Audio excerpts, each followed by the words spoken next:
Celery, potato, and tomato, things that most likely you have in your home. Make a great vegetable dish. I add to it Cerignola olives. They deliver that kind of Italian flavor right to the dish.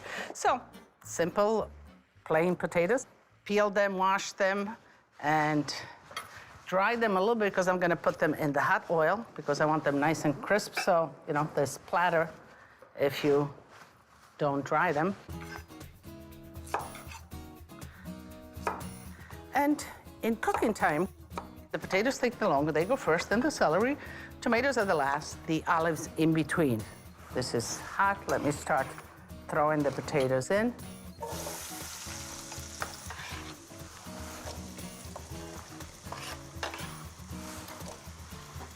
And you want this to get a nice brown color, so it kind of adds taste to the whole. Potatoes are nice and crispy. We'll add the celery to it. A little bit of salt. A little bit of the peperoncino. This is the time to add it. And we let that simmer. Cerignola olives. Cerignola is a varietal of olives. That's a big one, and it's great to be cured. It's very meaty. It also tastes very good. Buy the ones that are in brine. Cut the meat right off of them like that with a paring knife and get right into it. Now, another way to pit an olive, and maybe the smaller one, is just to take it just like that, give it a good whack. Crack it like that, and the pit comes out. Let's put that right in because now they will release the flavor.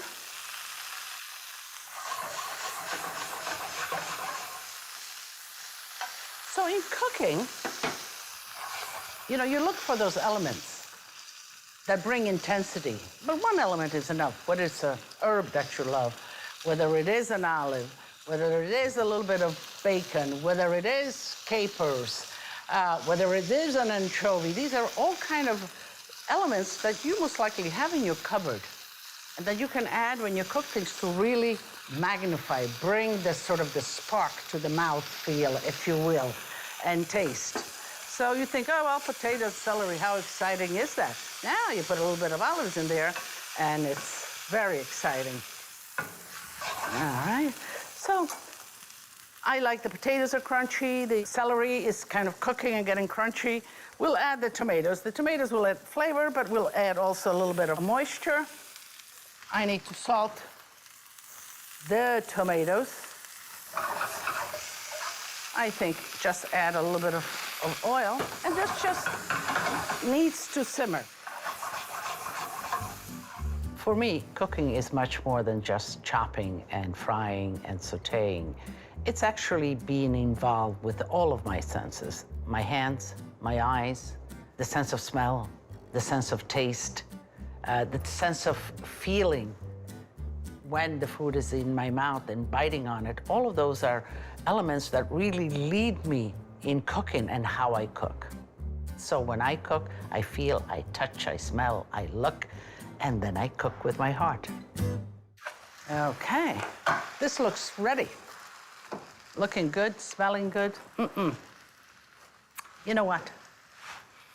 A little sheen here will be great. So how do you bring it to the table?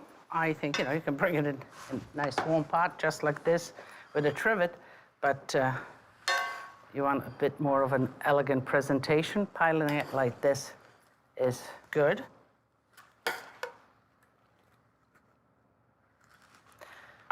Wow, that looks good.